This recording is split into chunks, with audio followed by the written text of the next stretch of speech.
Neil Gaiman's Sandman offshoot Dead Boy Detectives has finally been given the TV show treatment at Netflix, but will the show return for Season 2? Based on the eponymous comic series from the 1990s, the show follows the ghosts of two teenage boys who opt not to cross over to the other side and instead stay on Earth helping solve mysteries for their supernatural clients. Tinged with Gaiman's uniquely dark sense of humor and amazing fantasy world-building, Dead Boy Detectives is a comic book deep cut that was screaming for adaptation. Plans were in place to give the Dead Boy Detective Agency its own show over at HBO during the run of Doom Patrol, but the idea was scrapped along with the aforementioned edgy anti-superhero series. Eventually, Netflix scooped up the IP and quickly rushed the series out in connection with their successful adaptation of Gaiman's The Sandman, which debuted in 2022. With its open-ended premise and connection to a much larger comic and TV universe, Dead Boy Detective Season 2 seems like a home run, but it hasn't been greenlit yet. Dead Boy Detective Season 2 is not confirmed. Netflix hasn't renewed the comic series yet. With its premiere still fresh in the minds of viewers, it comes as no surprise that Netflix hasn't renewed Dead Boy Detectives for a sophomore season yet. However, the far from conclusive ending certainly implies there is more on the horizon, and the series merely has to perform well with audiences to get scooped up again.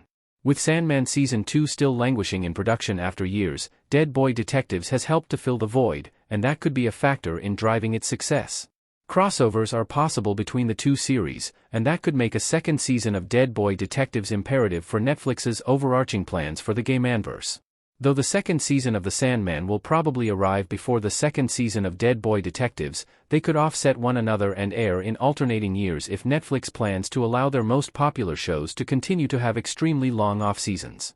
With Season 1 serving as an introduction for the Dead Boy Detective Agency, it stands to reason that the bulk of the main cast will be back for Season 2. Two returns that are a near certainty are those of George Rexdrew as Edwin Payne and Jaden Reverie as Charles Rowland, the eponymous Dead Boys. Though the show goes through a fair amount of one-off characters from episode to episode, the supporting cast such as Cassius Nelson as Crystal and Ruth Connell as the night nurse will likely return as well. Even Yu Kitamura's Nico could return, despite her apparent death in Season 1. Though the ending of Season 1 was climactic and important, it mostly served as a primer for what was to come in the future. Despite wanting the boys to come to the other side throughout the season, Death finally understood the important service Edwin and Charles provided on Earth and allowed them to stay under the watchful eye of the night nurse. This stamp of approval means Season 2 will see the Dead Boy Detective Agency tackle even more supernatural cases. The Season 1 finale wasn't without its shocking moment though, and the death of Nico could have a profound effect on the team if she's truly gone for good. Though she definitely died, the fact that Edwin and Charles are still around means that Nico's spirit isn't necessarily bound for the afterlife. What's more, the arrival of Death in Season 1 means that there will undoubtedly be more crossovers with The Sandman if Dead Boy Detective Season 2 is renewed.